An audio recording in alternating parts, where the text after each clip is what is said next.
नमस्कार, आप देख रहे हैं कैपिटल टीवी बिहार। मैं हूं आपके साथ सृष्टि शाह। बिहार की राजनीति एक बार फिर बड़े बयान, तीखी बहस और दूरगामी संकेतों के चलते चर्चा का केंद्र है। इस बार मुद्दा केवल सत्ता और विपक्ष के बीच आरोप प्रत्यारोप तक सीमित नहीं, बल्कि वो सीधे कानून, नैतिकता और सामाजिक जिम्मेदारी से जुड़ता नजर आ रहा है। उप मुख्यमंत्री सम्राट चौधरी के हालिया बयान ने प्रदेश की राजनीति में नई हलचल पैदा कर दी है, जिसमें उन्होंने जब्त की गई संपत्तियों के उपयोग को लेकर बड़ा दावा किया है। उनका कहना है कि जिन संपत्तियों को अपराध से अर्जित मानते हैं, कानून प्रक्रिया के तहत जब्त किया गया है, अब उनका इस्तेमाल निजी लाभ के लिए नहीं बल्कि जनता के भविष्य को संवारने के लिए किया जाएगा। ये बयान ऐसे समय में सामने आया है जब बिहार में शिक्षा व्यवस्था, स्कूलों की कमी और संसाधनों के अभाव को लेकर लगातार सवाल उठते रहे हैं। सरकारी स्कूलों की स्थिति, भवनों की कमी और बच्चों तक बुनियादी सुविधाएं ना पहुंच पाने की शिकायतें आम हैं। ऐसे में जब्त संपत्तियों पर सरकारी स्कूल खोलने की बात न सिर्फ प्रशासनिक निर्णय के रूप में देखी जा रही है, बल्कि इसे एक प्रतीकात्मक कदम भी माना जा रहा है, जो ये संदेश देता है कि अपराध और भ्रष्टाचार से जुड़ी संपत्तियों का अंतिम उद्देश्य समाज का हित होना चाहिए। हालांकि इस मुद्दे ने सियासी तापमान भी बढ़ा दिया है। विपक्ष इसे राजनीतिक बदले की कार्रवाई बता रहा है और सरकार पर आरोप लगा रहे हैं कि वो कानूनी प्रक्रिया को सियासी हथियार की तरह इस्तेमाल कर रहे हैं। तो वही सरकार का दावा ये भी है कि ये कदम पूरी तरीके से कानून के दायरे में है और इसका मकसद केवल जन कल्याण है। और इस पूरे बयानबाजी ने ये सवाल भी खड़ा कर दिया है कि क्या जब्त संपत्तियों का सार्वजनिक उपयोग वास्तव में व्यवस्था में बदलाव ला पाएगा या ये महज एक सियासी बयान बनकर रह जाएगा। तो चलिए जरा विस्तार से जानते हैं क्या है ये पूरी खबर। बिहार में जारी बुलडोजर एक्शन, सम्राट के बयान से मचा घमासान, लालू परिवार में हलचल तेज। बिहार की राजनीति एक बार फिर तेज बयानबाजी और बड़े दावों के कारण चर्चा में है। इस बार मामला उन संपत्तियों से जुड़ा हुआ है जिन्हें अदालत के आदेश के बाद जब्त किया गया है और जिन पर अब सरकार सार्वजनिक हित से जुड़े संसाधन खोलने की बात कर रही है। उप मुख्यमंत्री सम्राट चौधरी के बयान ने न सिर्फ सियासी हलकों में हलचल पैदा कर दी है, बल्कि ये सवाल भी खड़ा कर दिया है कि कानून, राजनीति और सामाजिक सरोकार एक दूसरे से कैसे जुड़ते हैं। सम्राट चौधरी ने साफ शब्दों में कहा कि जिन संपत्तियों को अपराध से अर्जित मानते हुए जब्त किया गया है, उनका उपयोग अब जनता के हित में किया जाएगा। उन्होंने खास रूप से ये बात कही है कि ऐसी जमीनों और भवनों पर सरकारी स्कूल खोले जाएंगे ताकि गरीब और पिछड़े वर्ग के बच्चों को शिक्षा का लाभ मिल सके। उनके अनुसार ये कदम केवल प्रशासनिक नहीं बल्कि नैतिक दृष्टि से भी जरूरी है, क्योंकि अपराध से अर्जित संपत्तियों पर निजी लाभ नहीं बल्कि समाज का अधिकार होना चाहिए। और इस बयान के साथ ही राष्ट्रीय जनता दल यानी कि आरजेडी और उसके नेतृत्व पर सीधा हमला भी साफ तौर पर दिखाई दे रहा है। सम्राट चौधरी ने कहा कि जिन नेताओं पर लंबे समय से भ्रष्टाचार और आपराधिक गतिविधियों के आरोप रहे हैं, उनकी जब्त संपत्तियों का इस्तेमाल अब जनता के भविष्य को संवारने में किया जाएगा। उनका ये बयान था कि कानून अपना काम कर चुका है और अब सरकार की जिम्मेदारी है कि वो उन संसाधनों को शिक्षा, स्वास्थ्य और विकास के लिए इस्तेमाल करे।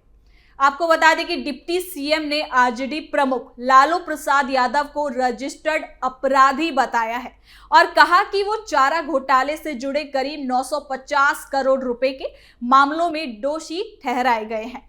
इसके साथ ही उन्होंने ये भी जोर दिया कि जनता के पैसे से बनी प्रॉपर्टी पर अब जनहित में ही काम होगा। अब अगर इसे राजनीति के तौर पर भी देखें तो ये बयान आगामी चुनाव माहौल से भी जुड़ा हुआ है। बिहार में शिक्षा और बेरोजगारी सबसे बड़े मुद्दों में गिना जाता है। ऐसे में जब्त संपत्तियों पर स्कूल खोलने की घोषणा सीधे तौर पर उन वर्गों को संदेश देती है जो लंबे समय से सरकारी सुविधाओं की कमी से जूझ रहे हैं। ये सरकार की छवि को सख्त लेकिन जनहितैषी दिखाने की कोशिश के लिए भी खास मानी जा रही है।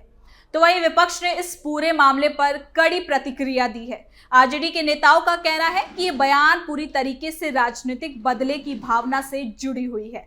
उनका आरोप है कि सरकार कानून का सहारा लेकर विपक्षी नेताओं को बदनाम करने की कोशिश कर रही है। आरजेडी का यह भी बयान है कि जब्त की गई संपत्तियों को लेकर अदालत में कानूनी प्रक्रिया अभी पूरी तरीके से समाप्त नहीं हुई है और ऐसे में सार्वजनिक घोषणाएं करना न्यायिक प्रक्रिया का अपमान है।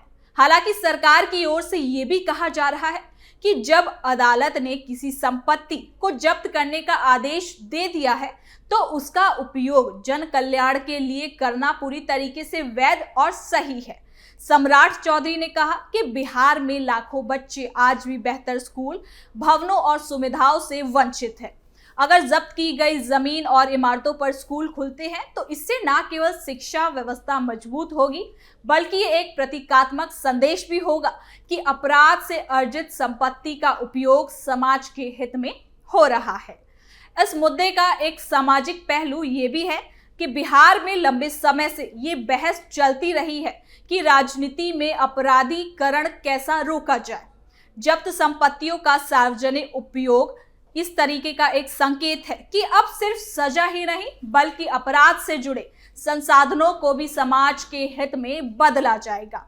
इससे आम जनता के मन में यह विश्वास पैदा हो सकता है कि कानून केवल कागजों तक सीमित नहीं बल्कि उसका असर जमीन पर भी दिख रहा है। शिक्षा जानकारों का मानना है कि अगर सरकार इस योजना को हकीकत में जमीन पर लागू करना चाहती है तो इसके दूरगामी परिणाम हो सकते हैं। ग्रामीण और शहरी दोनों क्षेत्रों में स्कूल के लिए भूमि की कमी एक बड़ी समस्या रही है। अगर पहले से बने भवनों या उपयुक्त जमीन का इस्तेमाल स्कूलों के लिए किया जाता है तो समय और संसाधनों दोनों की बचत होगी।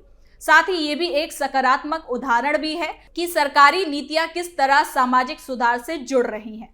राजनीतिक गलियारों में ये भी चर्चा जोर पकड़ रही है कि ये बयान केवल एक प्रशासनिक घोषणा नहीं है बल्कि एक बड़े राजनीतिक नैरेटिव का हिस्सा है।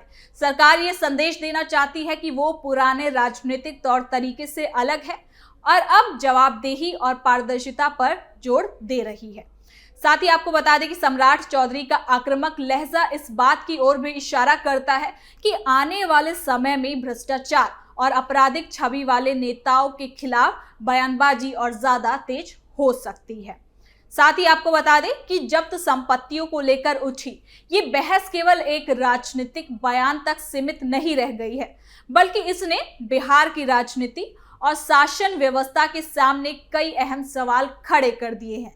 एक तरफ सरकार इसे कानून के सख्त और निष्पक्ष पालन के उदाहरण के रूप में पेश कर रही है तो दूसरी तरफ विपक्ष इसे राजनीतिक प्रतिशोध का हिस्सा बता रही है।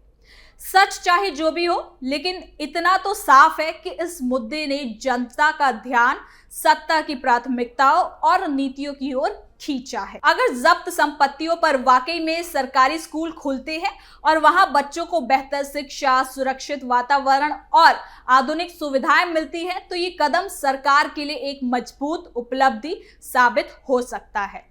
इससे न सिर्फ शिक्षा व्यवस्था को मजबूती मिलेगी बल्कि ये संदेश भी दिया जाएगा कि सरकार में कानून का राज केवल कागजों पर सीमित नहीं है बल्कि अपराध और भ्रष्टाचार से अर्जित संपत्तियों को समाज के हित में उपयोग होना भी एक जरूरी और नैतिक संदेश होगा जो आने वाली पीढ़ियों के लिए उदाहरण बन सकता है। हालांकि ये भी जरूरी है कि सरकार इस पूरे प्रक्रिया में पारदर्शिता और संवैधानिक मर्यादा को पूरी तरीके से पालन कर रही है। किसी भी तरह की जल्दबाजी या कानूनी चूक भविष्य में विवाद और अविश्वास को जन्म दे सकती है। जनता भी अब केवल घोषणाओं से लेकर संतुष्ट नहीं है बल्कि ठोस नतीजे देखना चाहती है। स्कूलों का निर्माण, शिक्षकों की नियुक्ति और बच्चों की पढ़ाई में वास्तविक सुधार ही इस फैसले की असली कसौटी होगी। तो कुल मिलाकर ये मामला सरकार और विपक्ष दोनों के लिए एक खास परीक्षा है। सरकार को ये साबित करना है कि उसके फैसले सियासी से ऊपर उठकर जनहित के लिए हैं और विपक्ष के लिए ये दिखाना है कि वो आलोचनाओं के साथ साथ सकारात्मक सुझाव भी दे सकती है। आने वाला समय बताएगा कि ये मुद्दा बिहार की राजनीति में स्थायी बदलाव लाएगा या फिर ये एक और सियासी बहस बनकर रह जाएगा। तो फिलहाल के लिए इस खबर में इतना ही। देखते रहिए कैपिटल टीवी बिहार।